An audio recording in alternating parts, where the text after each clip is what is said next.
This shirt was a gift from a good friend who asked me to officiate his wedding. Now, being a professional speaker, I get asked often to officiate people's weddings, and 99.9999% of the time I say no. But with this particular friend, whose name is Spud, like the potato, I said yes, and I had told him a story of how on 15 minutes before I got married, one of my mentors and now friends, Jeff, walked up to me and he put his hand on my shoulder and he said, "Are you present? Because you don't want to miss your own wedding." It's like such a powerful question. So in this video, and the reason I'm sharing this with you, you're watching this because you're wondering, how do I motivate my virtual team? You might be experiencing Zoom fatigue, work from home fatigue. You might be just kind of burnt out from screen time. Whatever it is that you're up against, whatever it is that's demotivating to your virtual teams, in my work with some of the most high-performing organizations and universities on the planet, I've noticed a couple strategies and characteristics that people tend to implement over and over again that increases motivation in their virtual teams. And so having worked with a bunch of all remote teams, even pre-COVID, working with all remote teams, you get to learn the nuances of what it's like to operate over a long period of time when you're not actually walking in the office with people. So in this video, I'm gonna share those 3 strategies. I cannot wait for you to come along the journey. Let's roll.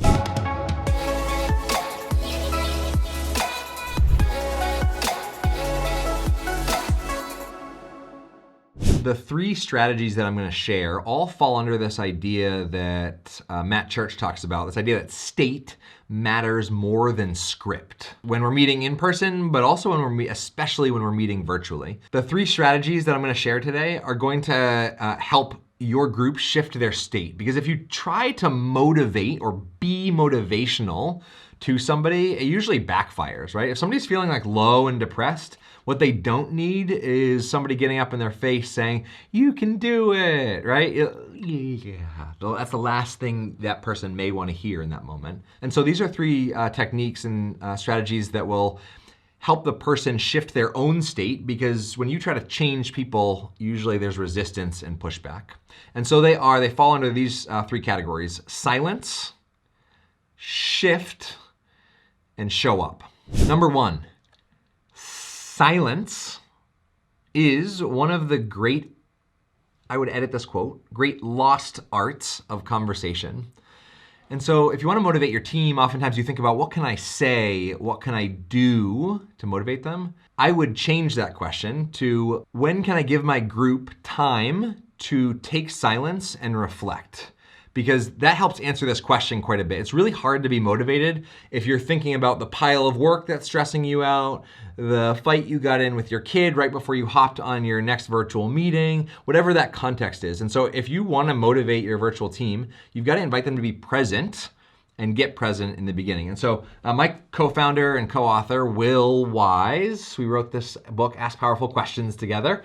And when we have our heads screwed on right, every single meeting that we have internally, we start with 60 seconds of pure silence. We turn off our video, and I would recommend you do this. Invite everybody to go into podcast mode and turn off their video so they're not worried about what they look like or what other people look like or are doing.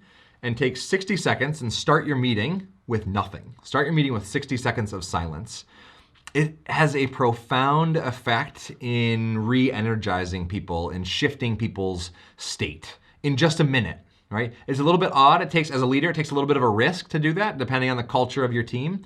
But to say, hey, we're gonna do something differently. We're all teleporting in from different worlds. And so today, I just wanna start off our meeting by doing absolutely nothing for 60 seconds. So resist the urge to pick up the black box that lives in your pocket. Resist the urge to switch tabs and check your email. Just be present and let your mind wander for 60 seconds. Do absolutely nothing. Sit on your hands if you have to, and just be really present here. If you do that, the chances that you're gonna be able to motivate your team with anything you say or do after that go up significantly. Number 2, this strategy falls under the word of shift.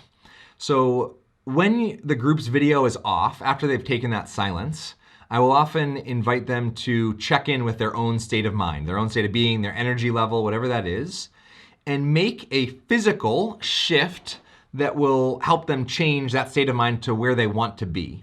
Another way that I actually help create this shift is say, okay, check in with yourself. What state are you currently in? It might be exhausted, it might be burnt out, it might be low morale, whatever that is. Check in with whatever state you're in. And then in Zoom, change your last name to the state that you would like to be in at the end of this call. That has a really powerful intention, right? So when I become Chad Curious instead of Chad Littlefield, or when I become Chad Peaceful instead of Chad Littlefield, when I'm operating, when I'm connecting with people in Zoom, they're seeing that state, I'm seeing that state. I publicly put out that intention. And the reason that is so useful is there's a whole bunch of research that says that we literally run faster. So they've done studies where they just followed joggers running around a town or city, and people run faster when they run by other people. So if you're running in a neighborhood and you're doing like a 9-minute mile, when you get downtown, you'll like pick it up to a 7 or 8 minute mile, right? It's a really interesting phenomenon. It's that social accountability, the fact that we all have a desire to be admired and a desire to be liked. And so when you put the state of mind that you want to be in as your name, there's some social accountability just implicitly there that says, this is who I'm going to actually work to be on this call. And do you see how that motivation comes internally rather than externally? Because if you have, if leader is motivating people by saying motivational things, that is very easy to bounce off. If you ask people to state what state they want to be in, they're setting that intention and that motivation is coming internally. So the third strategy is to now invite people to show up. If you've taken some silence and you've invited them to shift their state in some way, now is the time to say, all right, it's time to turn video on and be really present. And the pro tip here is show up, but then immediately find the option in Zoom or whatever platform you're meeting on to hide self-view. Humans were not designed to be in conversation with each other while they're talking to other people. That is one of the biggest contributions in my mind to Zoom burnout or Zoom fatigue, is the fact that we spend a significant amount of our cognitive energy talking to somebody else while looking at ourselves talk to somebody else. It's so distracting. It takes up so much cognitive load. And so in Zoom, you can just hover over your own face in gallery view and click hide self view. And then you can be really present with the people you're with. That will decrease exhaustion, decrease the unmotivation, the lack of drive to engage, and increase people's willingness to be really present and engage in whatever you're talking about. I had a teacher who always used to say, you've got to show up to grow up. I love that phrase because it's true, right? And it's hard to motivate somebody if they're not even there, they're not even present. Now, I will say that these 3 strategies that I've shared is really talking about the start to a meeting. There are lots of things to motivation beyond just the way that you start in a synchronous meeting. And so Dan Pink's book called Drive talks about 3 pillars of motivation. Talks about mastery, autonomy, and purpose. So if you want to deep dive into motivation, that's a really lovely read. You can probably digest some other things from Dan's website or the Google.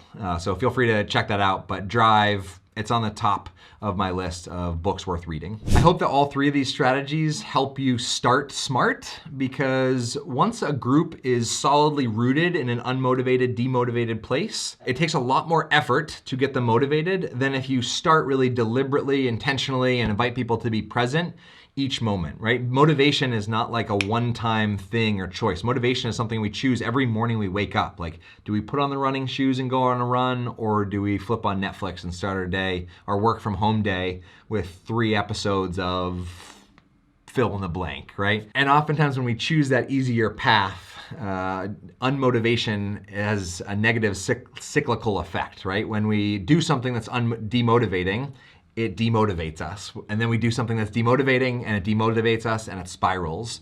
And so one of the most valuable assets that a virtual team can provide to each other is just honest check-ins with each other when you're actually meeting synchronously to say, how are you doing? No, really, how are you doing? Really? There's such a difference in asking that question with sincerity and actually wanting to listen to someone. You know, once you say something, half the power leaves it immediately.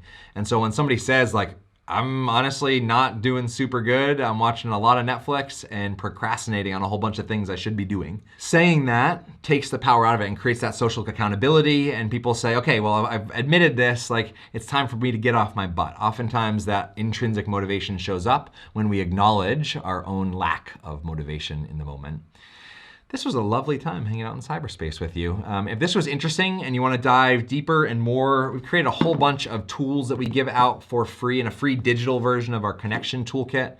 The card that I held up earlier, Silence is one of the great arts of conversation, comes from a deck of We Engage cards. If you want to get a bunch of more motivating quotes, you can actually get the deck shipped to your house in a link below, or you can get a free version of a lot of the quotes to share as virtual backgrounds or digitally with your group in the URL below, weand.me/free. Download that free toolkit, soak in lots of good stuff. Have an awesome